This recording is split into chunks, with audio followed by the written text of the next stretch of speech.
Well, hello everyone. Welcome to the Gary Neville podcast. We're live from the gantry at Old Trafford, having just watched Manchester United edge past Brentford by 2-1. For much of that contest, it didn't feel like they were going to edge past it, but at the end, it was a little bit too close for comfort, was it? Yeah, a little bit. Just that goal coming obviously very late on meant it was the crowd, the loudest they were in the second half was actually the worry that existed for probably 3 or 4 minutes after Brentford scored.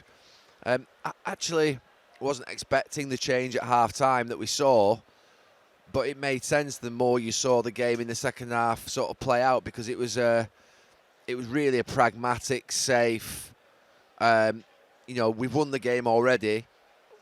Brentford are creating a lot of chances. They look quite dangerous going forward, so we need to nullify that and sort it out. And to be fair, they did that in the second half. Manchester United, a little bit cheeky going to Ruben Amorim's system. It's like the 5-2-3.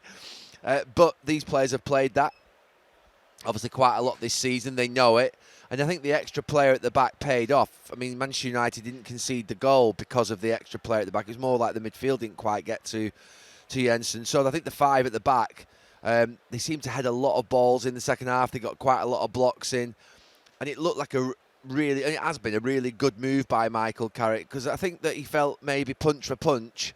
We could go punch for punch second half and end up coming out sort of the wrong side of it, because Thiago could have had 2 or 3 in the first half. Brentford definitely could have been level. That goal on half-time was the killer goal, really, that allowed Michael Carrick the sort of what would be the grace to be able to go and do what he did. I think the Manchester United fans, understood what he was doing in that second. I think they realised in that first half that obviously, their team were winning 2-0, but it could have been 2-2. And that, it was a sensible move to make. I think that Michael Carrick would have wanted them to play better football in the second half, I think, and score goals on the counter-attack. That didn't happen. But, yeah, they got over the line. The most important thing tonight, ahead of Liverpool on Sunday, was just to be in a place of risk-free. Manchester United are in the Champions League now. They're there. It's just not going to be taken away from them. So they can go into this Liverpool game with a little bit of freedom, knowing that the pressure's off. I say pressure's off. It can never be off in the Liverpool game, but pressure off in terms of the bigger and wider sort of context of getting into the Champions League, which is the biggest goal.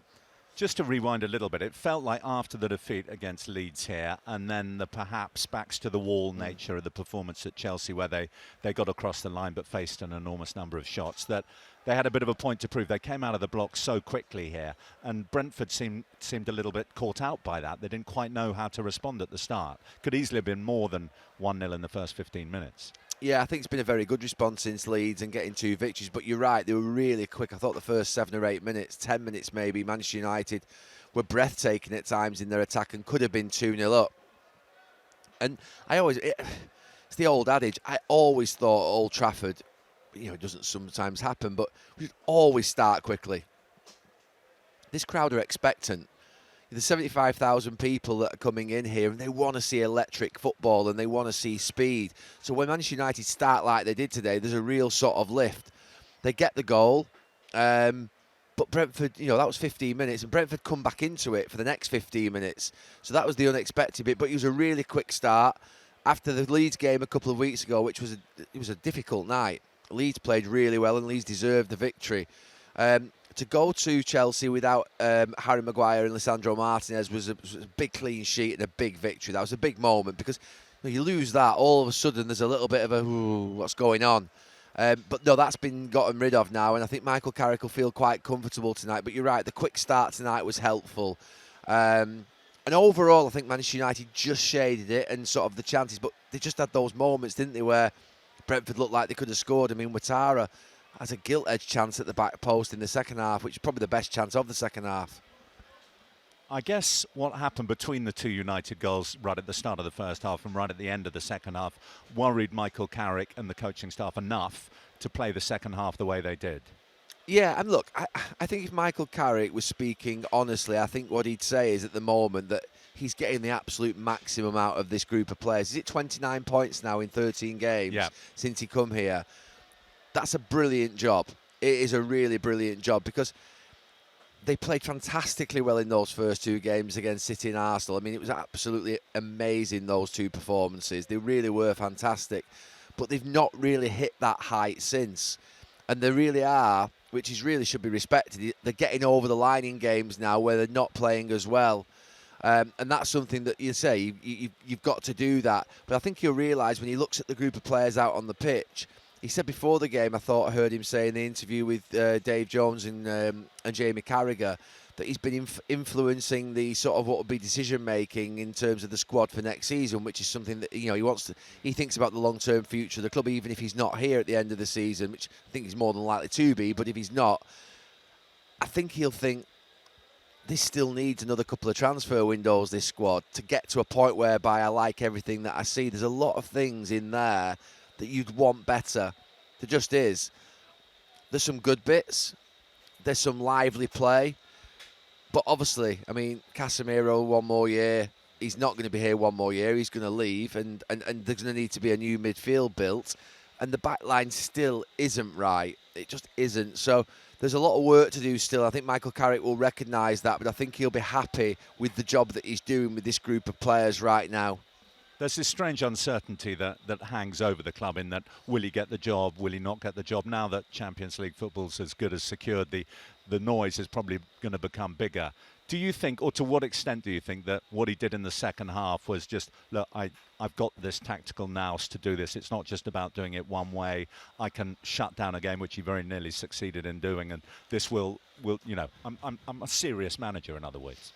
Oh no, I think he's proven that he's been agile in games. I think, to be fair, at half-time tonight to do that, I mean, if Brentford had got level, he'd have come under an enormous amount of criticism for going to that system. And when I say get level, I don't mean maybe late on with 2 late goals. I mean, if, let's say, for instance, Brentford had scored after 5 minutes in the second half and then gone and scored after 20 minutes in the second half, we'd have been saying, what's he done? Why has he changed? Why has he gone to the Amorim system? So it does take a level of courage and bravery to do what he did in the second half. But in hindsight, I think after a few minutes, I think it was 51 minutes, I said, this is working. It stemmed the flow.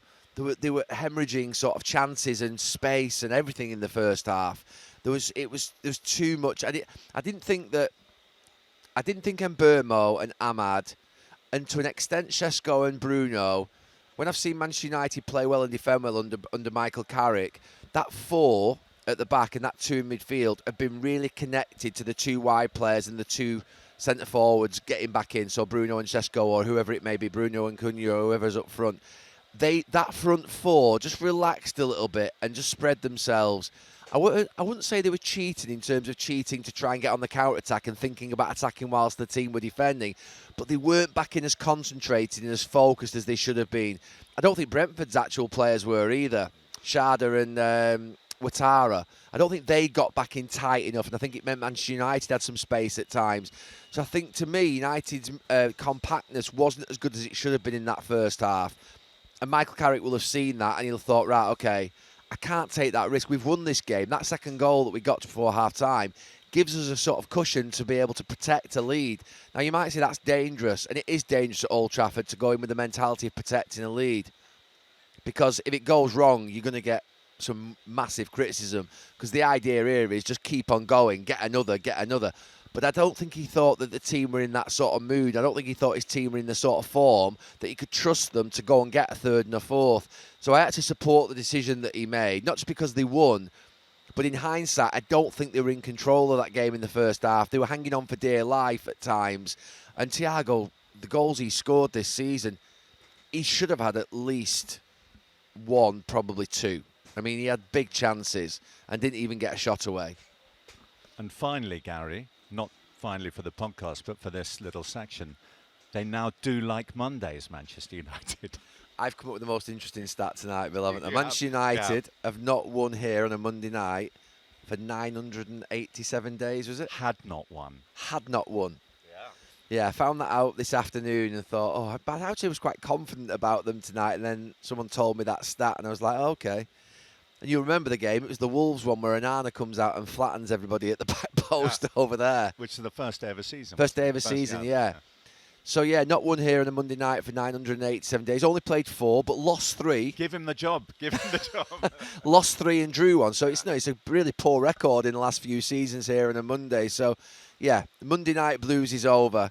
And Manchester United can relax again. They can play on Mondays. Although they don't want to be playing on Mondays too much because it means usually you're not in Europe. Well, exactly. And I think they're certainly there. Let's cast it forward now to who's here next, the small matter of Liverpool. That is set up beautifully. Manchester United, I think I'm right in saying, haven't done the Premier League double over Liverpool for 10 years now.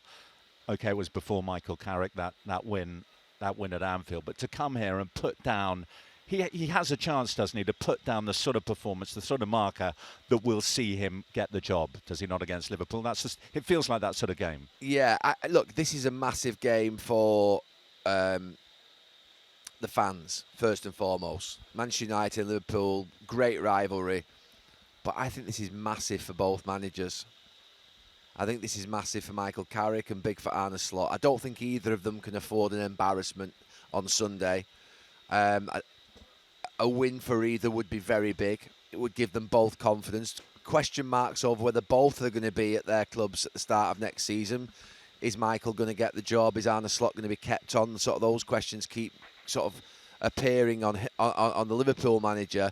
So I do believe it's a very, very big manager. The game itself, in terms of jeopardy of what's at stake, I actually don't think it's that important for either team. I think they'll both get into the Champions League. But for both managers, I think it's a serious game. A serious game of basically seeing themselves against, a big title rival potentially. Sorry, a big rival for next season. A big rival in terms of just generally United and Liverpool. So I think you're right. The Michael Carrick and Arne Slot sort of what would be face-off is, I think, the big thing about Sunday. I think it's a bigger game for both managers than it is actually in terms of what's at stake in terms of the positions in the league. We've seen rip-roaring encounters between the two down the years. We've seen stalemates between the two. Do you think, given the way that you've just described this one is for the two managers, it runs the risk of being the latter? I think you're right. I think Michael Carrick will probably be. Look, if Cunha's fit, I think he'll go with Cunha, Mbeumo, Bruno Fernandes, and Šeško. I think he'll go for that 4 potentially. I'm not sure Ahmad will play, but I think you'll see a more cautious, and I think you'll certainly see a more tighter, compact, more defensively focused Manchester United than you saw in that first half tonight. I don't think he'll start the 5 at the back. I don't think he'll go that far. That would be wrong. And he won't do that, so let's be clear. He absolutely won't. But I think he'll definitely get them a lot more switched on defensively and say you've got to be a lot more compact and tight. And it will be, I think, a case of not making mistakes, not giving goals. Let's go and sort of make Liverpool nervous. And Liverpool, I think, likewise, will not want to basically be opened up. So I think you're right. It could be more of a game of chess on Sunday. Not quite as much as it was in the second half, but I just think it could be, you're right, a bit more of a challenging, sort of a struggle of a game where both managers are going to be quite cautious in the sense of not necessarily the teams that they pick, but the way in which they instruct them to go out there and be sort of defensively compact and solid. Do you think, obviously United are as good as they are, as we touched on already, do you think, given the fact that Chelsea go to Liverpool, they're a little bit vulnerable? They'll be feeling that they're a bit vulnerable in terms of the Champions League, or is there enough of a buffer there? I think Liverpool got 8 points, haven't they? With 4 games to go. I mean, look.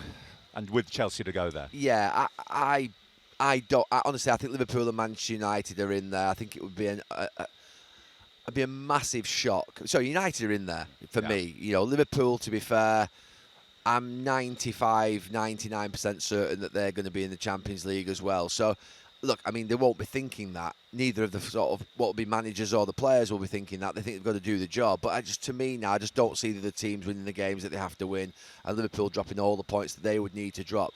So I don't think there's that. It's just a case of, is it a message towards next season? Is it a message towards where each club is at? It has been a strange last few months for Liverpool, hasn't it, in terms of where they're at. So if Arne Slot was to come here and win, it would be big for him. It would be very big for him. But if Michael Carrick was to go and beat Arne Slot and see Liverpool off it would be massive for me. As I said, I do think it's games are never about the managers. Of course they're not. They're about the players, they're about the fans, about the rivalry. But this one does feel very important for both of the coaches. And I'm looking forward to it for that. I wish there was more on the game. I wish it was a title decider. I wish it was all the other things, that there was some jeopardy involved, but I don't think there will be. Okay, Gary, I think that wraps it up nicely. Thank you very much. Thanks, Bill. Well done. Thank you very much. Cheers. Thank you.